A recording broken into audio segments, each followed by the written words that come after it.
Hello, everyone. Great to be back and Happy New Year. This is World Review with Ivo Dalder, a weekly look at news from around the world. Each week, I sit down with leading journalists and experts to break down what's happening in the world, why it matters, and what comes next. Today, it's Friday, January 9, and what a remarkable start to the new year it's been. Someone just told me yesterday, it feels like March. I don't know. I feel like I've aged a whole year in just a week. And the reason is because of all the news. So let's start with Venezuela. A week ago, President Trump authorized a major military operation to capture Nicolas Maduro and bring him to justice in New York. If that wasn't surprising enough, Trump announced that the U.S. would now run the country, that he would be in charge, and that we would take the oil that he claimed Venezuela had stolen from us. So where is this going to go next? Then return to Greenland, which is back in the news. Trump has long had his sights on the ice-covered and ice-bound island, already musing in his first term that he wanted to buy it from Denmark. But now his advisors are talking about taking it by force, if necessary. Not surprisingly, this has caused a major ruckus in Europe and in NATO, exactly at the time when the U.S. and Europe seemed very close to an agreement on Ukraine. So is the threat to Greenland real? And if so, what are the consequences of Trump moving forward? Finally, Iran. Massive protests broke out throughout the country after shopkeepers closed their shops because of rapid inflation and a shortage of goods. The economic situation in the country is dire, and people, notably the poor, seem to have had enough. An internet blackout yesterday and a fiery speech by the Supreme Leader today suggests that a crackdown may be imminent. Or will this be the occasion when the regime finally folds? So here to discuss all of these issues are three reporters who cover these stories. Felicia Schwartz is the diplomatic correspondent with Politico and formerly reported for the Wall Street Journal and Financial Times. She joins us from the nation's capital. Hey, Felicia, great to see you back. Thanks for having me. Happy New Year. Happy New Year to you and to Bobby Gosh, who is a longtime journalist and editor, including for Time, Bloomberg, CNN, the Times of India. He writes a column for Foreign Policy and Time Inc., mostly on my three favorite subjects: food, football, the real kind, and foreign affairs. Hey, Bobby, joining us from Calcutta. Great to have you. Delight to be here. And last but certainly not least, Yaroslav Trofimov, a Ukrainian-born journalist who is the foreign affairs correspondent at the Wall Street Journal and author most recently of a book, Our Enemies Will Vanish on the Ukraine War. Yaroslav joins us from Dubai. So how's the weather there? Much warmer than Washington, I would think. I imagine it is. Well, it's great to have you all. Felicia Schwartz, let's start with you. It's been quite a week. At 4:21 a.m. last Saturday, Trump posted that the U.S. had captured Maduro and that the Venezuelan leader was now on his way to New York. Then came his head-spinning press conference, and the news really hasn't stopped since. So help us understand what happened, and why do you think Trump moved, and what is this all about? It's funny. I was talking to European diplomat in Washington this week who kind of described it as like a surprising non-surprise. I think the Trump administration has been telegraphing really for months that they were serious about doing something in Venezuela. I mean, of course, maybe some of that was a pressure tactic, but, they've moved essentially an armada of military assets near Venezuela. They tried to negotiate with Maduro. It's been reported that the last straw for Trump were these videos of Maduro dancing, saying no crazy war. I think Trump also in his second term really wants to establish himself as someone who does what he says he will do. When I was covering him in the first term, it was obviously great frustration for him that he would try to do things and his staff would prevent him from doing it. So I think in the early hours when this first happened, there was a lot of conversation about, is this regime change? Is it not regime change? He has basically kept in place Maduro's team, if not Maduro himself. It's Delcy Rodriguez, who's his close ally, who's now running the country, who has been able to sell herself to the Trump team essentially as someone who can be a good steward of its natural resources and, of course, particularly its oil. And it's very clear from what Trump said publicly, from my reporting, from my colleagues, that for Trump, this really is about the economic opportunities, even if we could have a debate, particularly when it comes to oil, about how significant those opportunities are, at least in the short term. And, I think the big action today is at the White House. There are, I think it's like 10 or 12 oil CEOs meeting with Trump today. Trump wants to see these big majors go back in. I think there's a lot of apprehension from them. Maybe some of these wildcatters want to go in. But I think, in the days ahead, right now, it's basically a puppet regime controlled by, Trump said at that press conference you mentioned, we're going to run Venezuela. It's become increasingly clear that there's basically a line between Rubio and Rodriguez, that, they're telling her what to do. And so far she's doing it. There's a team today, a small team from the U.S., the Charge d'Affaires of the Venezuela Affairs Unit, usually based in Colombia, and some diplomatic security folks who are scouting out what it might look like to reopen this embassy, looking at the security situation. So I think there's just still a lot of questions about what the U.S. means when they say they're going to run this country. Are they going to, what are they going to do to facilitate the reentrance of this business that they're looking for? Can they convince the oil companies that the time is now, that, the political threats that they worry about, such as who will govern, will Rodriguez still be in place? Will there still be a civil war? Will there be a supportive American administration? Because oil companies think in decades, not years. So there's a lot on the line for Trump, I think. But so far, it's one of these things where he does a big action, everyone freaks out, says it's going to be the end of the world, and then nothing really happens. So, I mean, of course, it's not true to say that nothing really happens, but perhaps some of the worst fears of the foreign policy establishment have not yet come to pass. And I think he's really emboldened by that. There's a lot here, Felicia, that you put on the table. Really a great summary. And Yaros, let me come to you and sort of, if you had to write the scenario about this before it took place, in fact, before the press conference, then you would have said, here's what the United States does. There's an indicted leader who's clearly been a problem. He's done all kinds of horrible things. We've taken him out in a spectacular military operation. The next step we would do is to call for elections, bring back the people who we have already recognized as the legitimate leaders of Venezuela, in this case, Edmundo Gonzalez, who won by overwhelming majorities, and by everyone's account, the election last July. And that didn't happen. And so how strange, how different is this from the way we have expected American presidents, even those engaged in gun-bone diplomacy of this kind, which, by the way, many have done, that this is happening? I mean, it's really striking how different it is from everything we've experienced so far. But also, it really takes us back to the age of empires of a long time ago. If you look at the technological sophistication of this raid on Caracas, helicopters show up in the middle of the night, snatch the president. Nobody can do anything. The air defenses are paralyzed. Clearly, some major intelligence operation underway at the same time. It's almost like, colonial wars of yore of, Maxim machine guns against arrows and spears. And so now you do have this threat, this sort of gun on the table that is hanging over the remainder of the regime in Venezuela that must be very, very afraid. And so for now, they are cooperating. I mean, we'll see really what happens later on, because as spectacular as this early gambit was, it's not the end of it. I'm sure the ordinary Venezuelans are not too thrilled with the idea of giving the oil to America to please President Trump. And it's certainly, as much as, many of them blame the regime for the poverty that's been inflicted on what used to be, the richest country in South America, if not one of the richest at least. The plunder of Venezuela's national resources cannot be popular among Venezuelans either.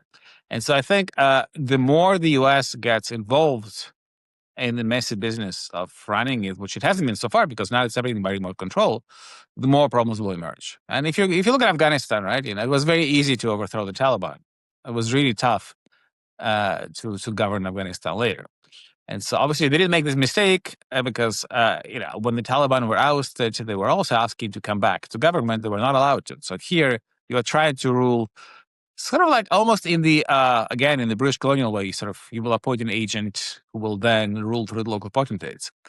Uh, uh, but we are not in the Middle Ages. We're not in the 18th, 19th century. I think at the end of the day, it's probably not going to last for a long time.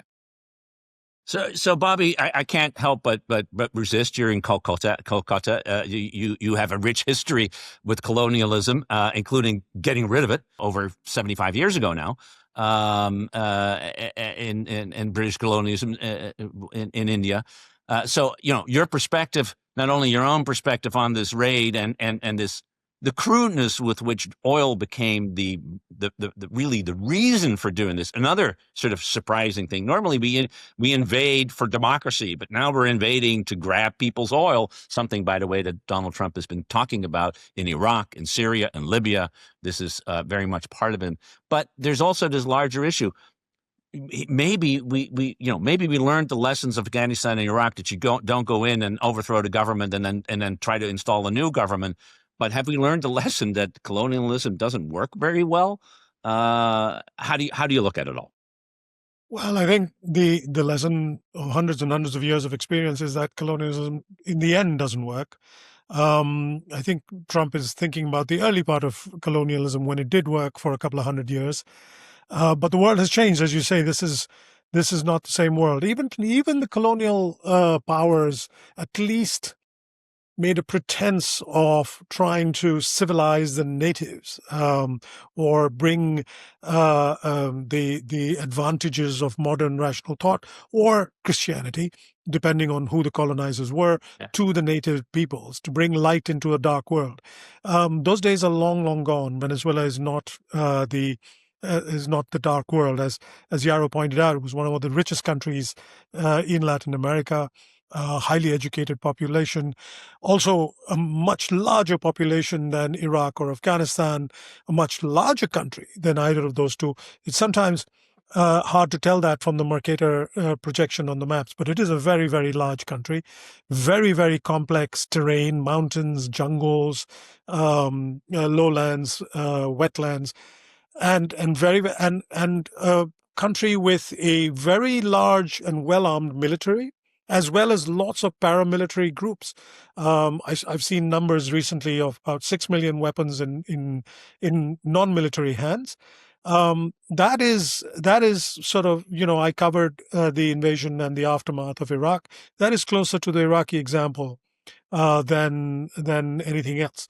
And so the fact that even in Iraq and Afghanistan, the Bush administration had months of preparation. When they went in, they had something like a blueprint. They had groups of outsiders from those countries who were ready and willing to help. They were willing to spend a lot of money, and most important of all, they were willing to put American and allied boots on the ground. None of those things are true in Venezuela. And it seems like they're making this whole thing up as they go along. And that does not fill anybody with confidence. If it fills anybody with confidence, it is with Venezuelan regime, which will think to itself, okay, we weren't able to protect our leader, but this is not a group of people that can seriously run this country or invade this country.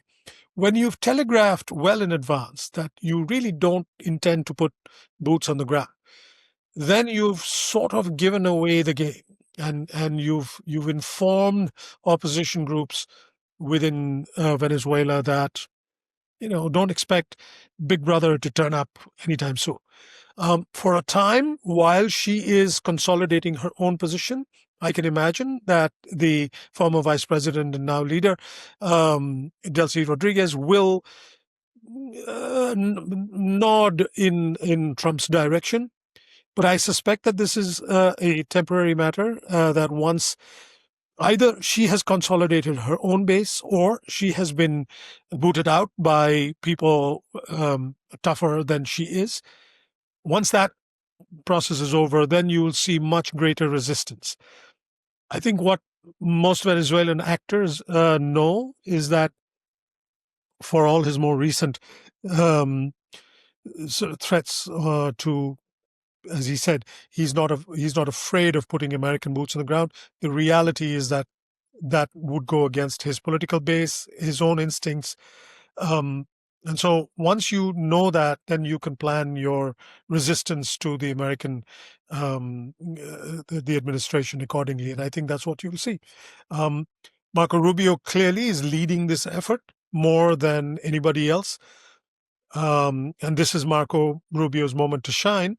But I don't think it's going to last very long. So, Felicia, just want to come back to you one last time on this, because you are also looking at what's happening in Washington, and just pick up on Bobby's last point. This is Marco Rubio's shining moment. It is. He cares deeply about Latin America, cares more about Cuba, cares about Venezuela because of Cuba. That's where he comes from originally, or his family comes from there. It's not like he needed another job. He's already Secretary of State, National Security Advisor, archivist of the National Archive, director of USAID, but he seems to be now the viceroy of Venezuela as well. What's the debate inside the administration? Because I think the realization must be getting there that, as Bobby and Yaroslav rightly point out, this is not an easy thing to do. You don't run a country from Washington, particularly a country like this. I think one of the things that's been really interesting, and Marco Rubio is such a fascinating character here because he has thought about this particular moment for much of his professional life. And I have to imagine keeping most of the Maduro regime in power, if not Maduro himself, was probably not what he thought he would do when he had the chance to do it. But it reflects a realism, right, on the part of the administration. And I think Rubio and Stephen Miller and all these people around, one of the things I hear time and time again is, they know how to present things to the president. If you want quasi-regime change in Venezuela, don't talk about democracy, talk about oil, talk about natural resources, talk about immigration, talk about drugs, right? So a lot of this is policy that is fit into a frame that the president can get behind. And naturally, that has a lot of consequences, right? Because if you take the drug example, anyone who understands how drugs are flowing through Latin America understand that if you really want to take a significant step against that, Venezuela is probably not the place to do it, or not the first place to do it, I would say. And so I think there was an early debate about whether to stick with Machado. I think they whether it was through intelligence assessments of the CIA and just their own experience, meeting with her, they came to realize that especially after she had to go in exile, she didn't really have a pulse of what was happening on the ground. Her own kind of ideology kept her from liaising with the military. I think they understood that they needed someone who could have some control over what was happening in the country, have some legitimacy, and to the extent that anyone could. And Rodriguez was really able to sell herself to the administration as that person. I think that there are differing views about how quickly they should get to a democratic transition. The plan that Marco Rubio sketched out to Congress says that, okay, that will happen at some point, but it's not going to happen anytime soon. We're focused on stabilization. We're focused on, extracting these economic resources out of the country, so on and so forth. So I think it will be interesting to see 6 months down the line, if Rodriguez is still in power, even a year down the line, what that might look like for all these different players. And I think more broadly, just as you referenced, Marco Rubio does wear a lot of hats. I think there's always the danger in any file that I've covered, frankly, that he or the administration or anyone else might lose interest. And, there will basically just be this Rodriguez government with some token relationships with the U.S. from a financial perspective, and that's all it will be, which I do think will be very disappointing to a lot of people in Washington and the broader kind of foreign policy community, and of course the Miami, the Venezuelan diaspora who want to see real change. And we're in a midterm year is the last thing I would say, and this could be something that all kind of merges together. And the politics will certainly have an important significance in whatever the president and his team decide to do. Yeah, we'll have to see whether his MAGA base will also will be fine with it. My sense is they might be. This is World Review with Ivo Daalder. You just heard from Felicia Schwartz of Politico. Also with us today, Yaroslav Trofimov, who is with the Wall Street Journal, and a geopolitical analyst and foreign affairs columnist, Bobby Gosh. Yaroslav, let's go to our next subject, Greenland. It's not actually next; it's the same in some ways. It just reappeared all of a sudden. You have this sense that the president has decided, you know what? Just like George Bush decided after mission accomplished, we now have the technological means to change regimes with very little way. So why don't we do that somewhere else? So he talked about Colombia, he talked about Mexico, but let's focus on the most unlikely place of all, Greenland.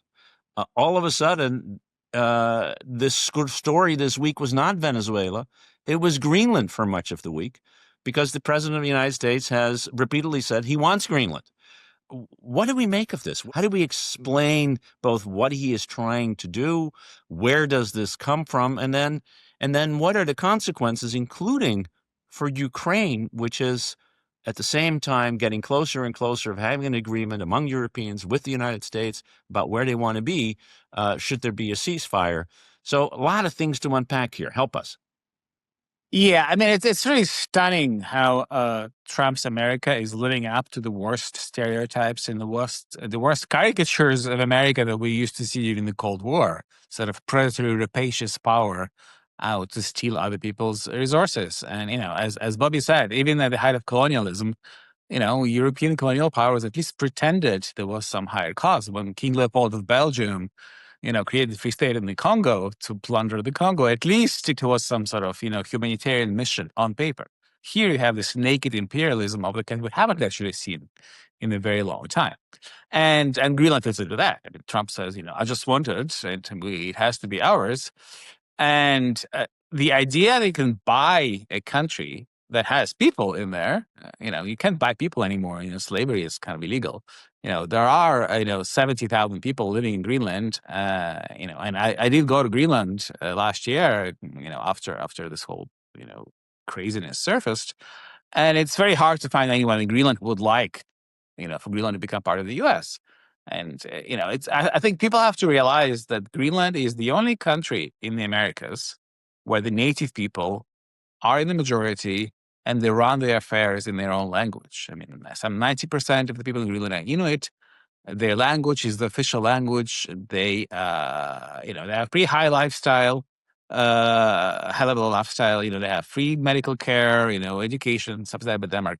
But essentially, what they cherish the most is this ability to maintain their cultural identity, which is not the case for the fellow Inuit in Alaska or northern Canada, that have been much more assimilated and don't have this kind of right to control their own mineral wealth, because minerals in Greenland are the prerogative of the Greenland government, not the Danish government.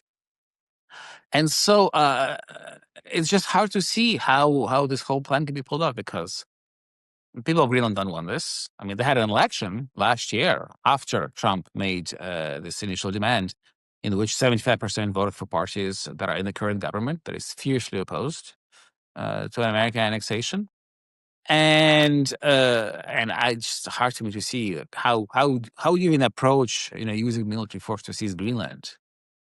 You will disembark 50 Marines in Nuuk that will raise the flag, but then what? And it's also the mineral wealth in Greenland is under the ice. And there's a reason why there's only one functioning mine in Greenland right now. It's really, really hard to mine anything. And there are no roads outside of Nuuk. There's literally no roads outside the town. And so, but it does bring us to this very crucial dilemma, because even if Greenland is not annexed, the very talk about this is already having very serious real life consequences, because it emboldens Russia, obviously. And as the Danish Prime Minister, Mette Frederiksen, said correctly, an American annexation of Greenland will mean the end of NATO. It's a choice. Just to remind people, Greenland is part of NATO because it's part of Denmark. Well, it's not just, Greenland is part of NATO, is part of Denmark, but also everyone who lives in Greenland is also a citizen of the European Union, because even though Greenland as such is outside the EU, everyone there has a Danish passport, full Danish passport, so they're all Danish citizens. And so it's also European Union treaties also come into effect to protect their citizens. And so the kind of rupture that would occur between Europe and the US over any attempt to seize Greenland would be something we have not seen since World War II. And the only beneficiary of all this is Russia, because obviously if NATO is blown up over Greenland, what's going to stop Putin from marching to the Baltics, for example? And there's always talk now in Europe of what to do and how to prevent this, and people are floating the idea of deploying European troops to Greenland, not to fight the Americans, but to say, hey, well, President Trump, you are saying that there are Russian and Chinese interests around Greenland. Actually, in fact, there are no Russian and Chinese ships on Greenland. But okay, we the Europeans can be there and patrol the Arctic. And so that's something that's being discussed now. I don't know if the Europeans will have the guts to do this, but certainly something that France is pushing for. Bobby, as Yaroslav, I think, explained, this makes no sense. None. From an American perspective, anybody else's perspective. The only thing I can think of, McKinley got Alaska. McKinley is his hero, and he wants to be like McKinley. He wants to get Greenland. Is it that simple? Or I guess Jefferson got Louisiana Purchase. So buying land is not something new for American presidents. It's just something we haven't done for 130 years. But is that what we're dealing with, or is there something more serious? Well, Virgin Islands were in okay. Yeah, I mean, from Denmark. From Denmark, that's true. But in exchange for a promise not to invade Greenland. Actually, you're absolutely right, Yaro. That is totally right. So we would break another promise, but that doesn't seem to be an issue. But how do you look at it, Bobby? I mean, is it as simple as that? I mean, for a folly of this magnitude, you need more than one reason for it, and I'm sure there's plenty. Trump originally said it was about the resources of Greenland. Now he's talking about security. As Yaros pointed out, the resources are highly questionable and inaccessible, and the security clearly is a red herring. I was talking earlier about the Mercator projection on the map and how Venezuela looks a lot smaller than it really is. Greenland is the exact opposite. It looks a lot larger than it actually is. Greenland is much, much, much smaller than it appears on most maps. And I think that is something most people don't get, and that is certainly something that the president doesn't get. I think he thinks that he would acquire this very, very large piece of territory, and that would go down as part of his legacy. It's clearly not about security. The United States had many, many more bases in Greenland than it does now. It chose to scale back because there were no security implications. In the 21st century, you don't need that many bases on the ground. You've got the ability to defend places. You defend the homeland from much farther away, from below the surface of the ocean, and from above. So the security argument makes no sense at all. I think he, having expended the Venezuela option, which was for a very long time people thought would be the Great October Surprise, he now needs another Great October Surprise, and perhaps the Greenland option is that October Surprise. Like I said, for a folly this big, you need more than one reason. And I have to say I was disappointed by the European reaction. If, as Yaro says, the French and others are seriously thinking of moving some hardware in the direction of Greenland, military hardware and some boots on the ground, that would be a positive step. But I think they made a tactical error with their initial statement, the leaders of Europe, when they essentially framed their response around the question of security. They began their statement by saying, yes, security is important. Yes, Greenland is crucial for security. That is basically feeding into Trump's talking points. That is not true. And in any case, that is not how the Europeans should have responded. Their response, I feel, should have been, Greenland is part of Denmark. That's it. nobody gets to decide who takes Greenland apart from the Greenlanders themselves and the Danes, and that is it under no circumstances, whether it's for security, for minerals, for any other reason. So I think the Europeans were caught a little by surprise, although there's no excuse for that. And I think their first response was poor. I think just as much as we're speculating about what Putin is going to make of Trump's statement and Trump's intent, he will also be paying very close attention to the European reaction. And I think the Europeans have an opportunity now to show Putin as well as Trump that they are serious, that they can make up for the mistakes they made with Ukraine. But I'm not holding my breath. So I don't disagree with you, Bobby, but just two points. One is, of course, they did say on that Denmark and Greenland are the ones to decide. Right at the end of the It's statement. the end of the statement. And on the security argument, I don't blame them to make the security argument. In fact, I would have been stronger. I would have said, yeah, if there's a security problem, the way to solve this is through NATO, not by acquiring territory and dividing NATO. And indeed, there is now a very serious push by the Canadians and others to really push Arctic security much more forward in the NATO agenda, something that the Canadians were against. So I think there was a better way to play this. I agree that it was a little mealy-mouthed until that last sentence at the end. And the larger point you make about Europe and its implications for Russia, I think, are all true. Felicia, I want to come to you and sort of help us understand how this discussion is happening in the Oval Office. I mean, we all know this is nuts. I mean, it just is nuts, right? I mean, it just doesn't get any nuttier than this. And yet, you have the vice president yesterday going out and talking about it seriously. You have the Secretary of State / National Security Advisor / Viceroy for Venezuela, Marco Rubio, talking about seriously. He's going to have negotiations with Greenland and Denmark next week. I mean, why isn't anybody saying, Mr. President, you are biting off so much more than you can chew with Venezuela? You don't need this. This conversation as a whole has been very fascinating because this is kind of how, the rest of the world is thinking. And we're not talking about nuts anymore in Washington. I just pulled up a quote, actually. Trump said to the New York Times, owning Greenland, he said, direct quote, is what I feel is psychologically needed for success.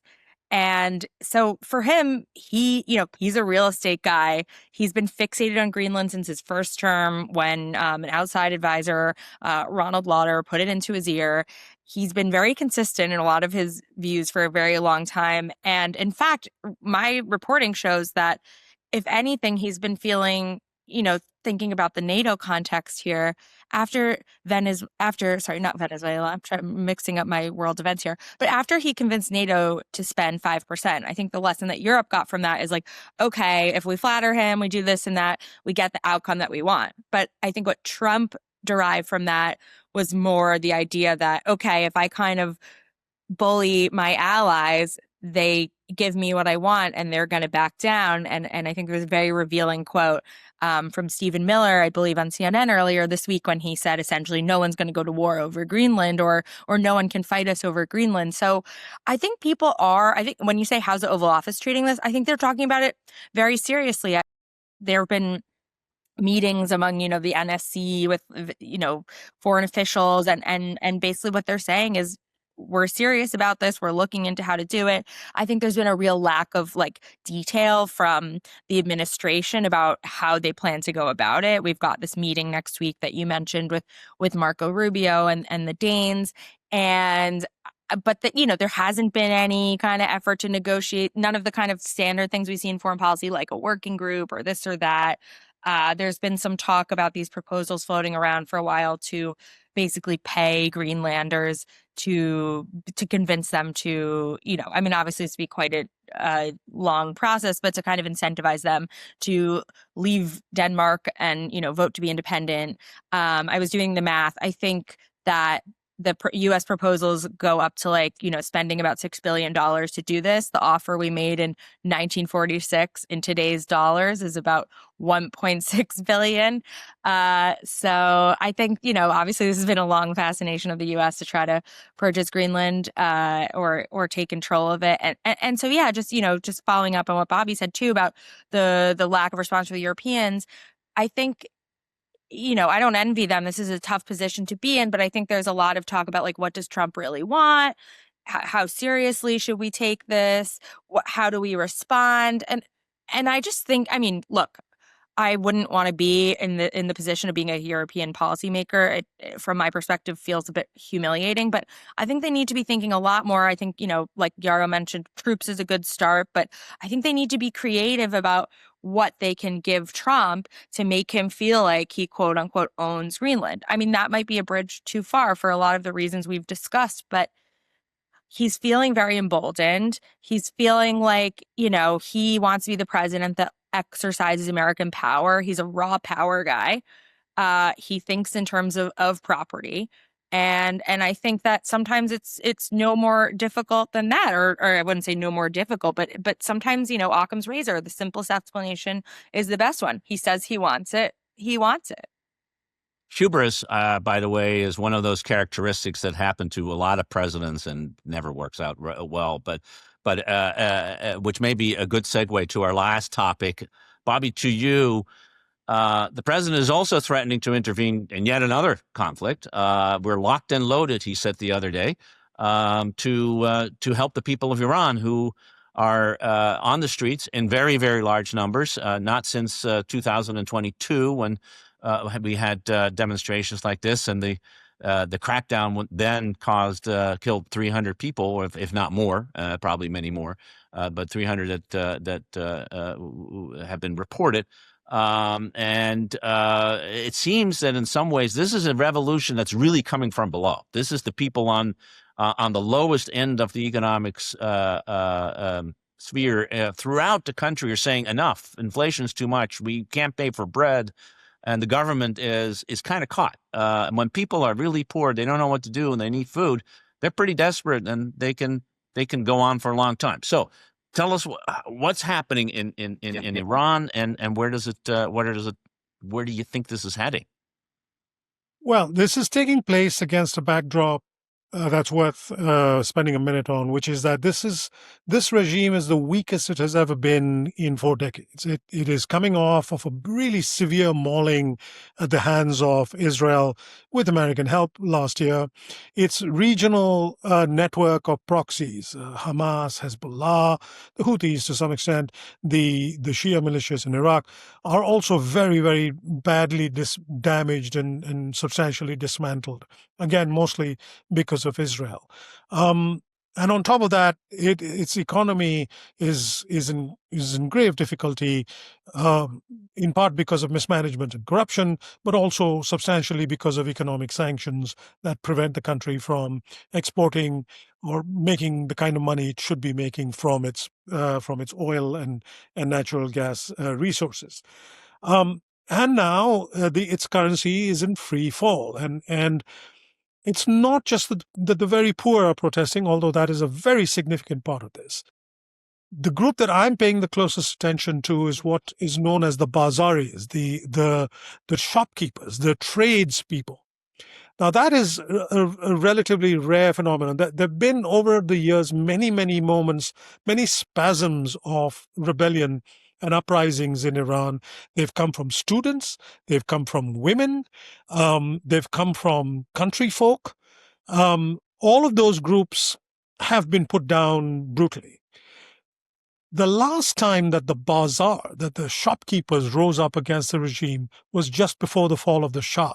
And losing the market, losing the bazaar, was the final straw that broke the back of the monarchy.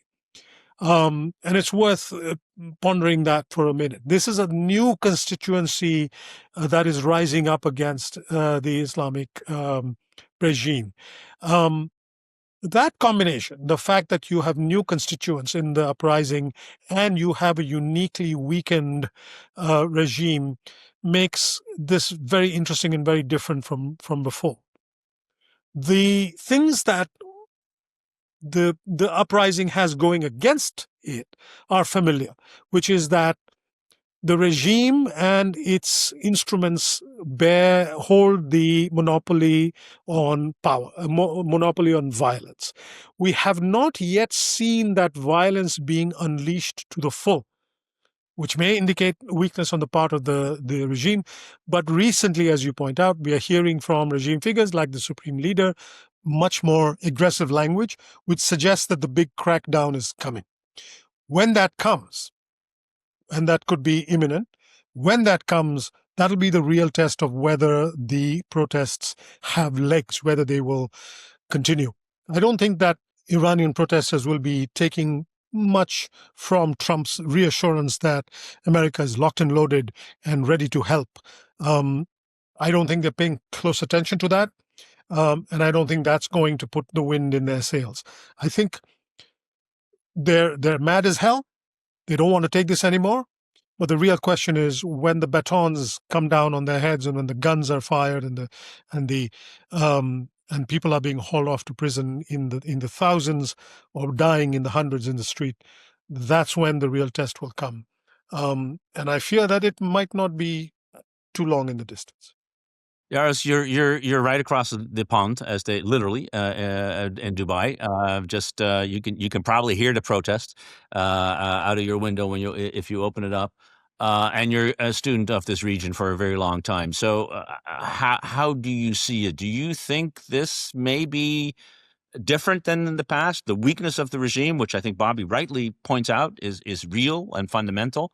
There's also talk, by the way, that Israel is interested in perhaps intervening in some way to finish the job of regime change that they had wanted to do back in June, but frankly, President Trump told them not to.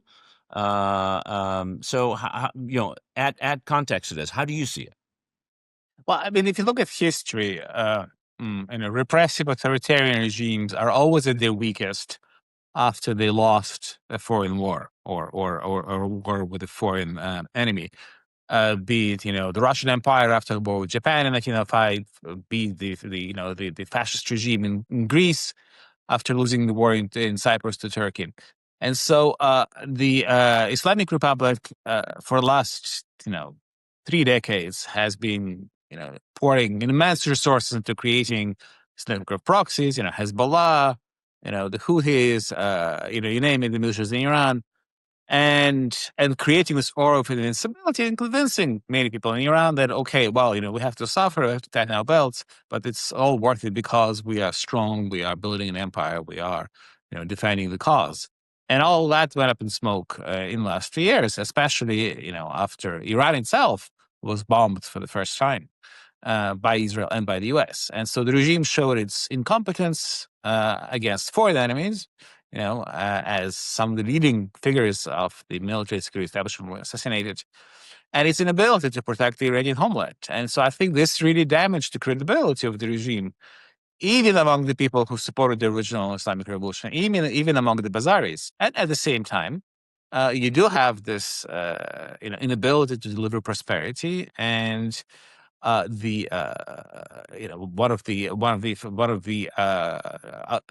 another some external circumstances that the fall in the global oil prices is creating this additional tension on the regime. So it's almost like a perfect storm now. I think it's far too early to predict that the regime will collapse this time around. But it could. For the first time, a lot of people are thinking it might. And again, people are looking at what happened in Venezuela. Just in one day, Maduro was gone. So sort of the Overton window is expanding, and people are starting to imagine in different futures.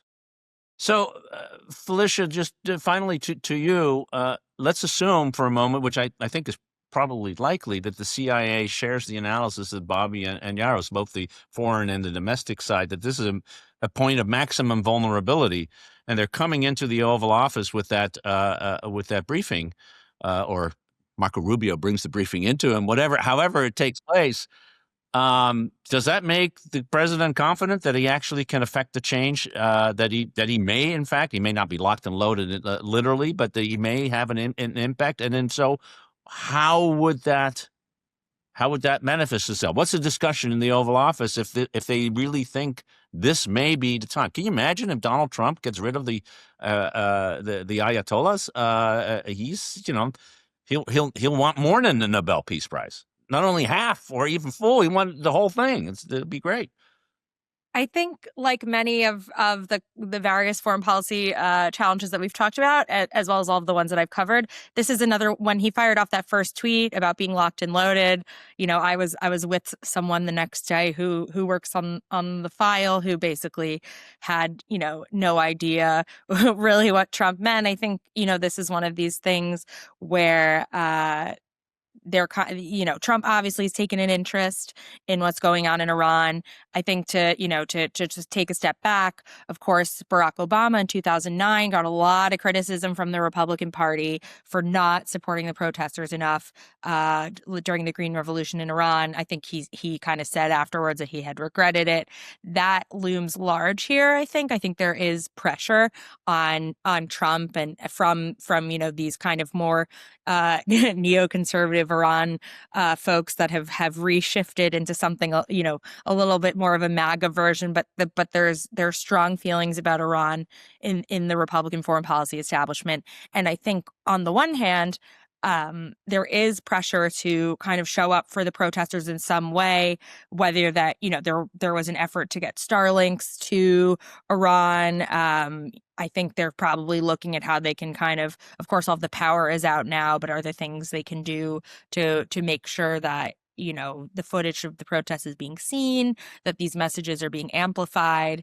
Again, Trump, I think Trump said during a Fox interview, he said he thinks that, the Supreme Leader is looking to leave the country or looking to escape. And so he's obviously following the situation very closely.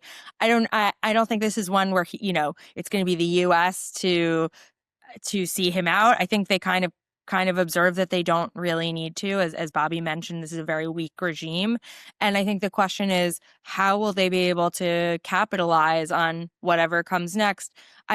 Of course, there have been so many failed protest movements there have been many large protest movements in recent, or not many, but at least several significant ones that haven't in the end led to anything significant. So I think they're trying to figure out what comes next and how might they capitalize on it. But again, this is a very small team doing all of these different policy portfolios. I guess, Steve Witkoff has some experience talking to the Iranians.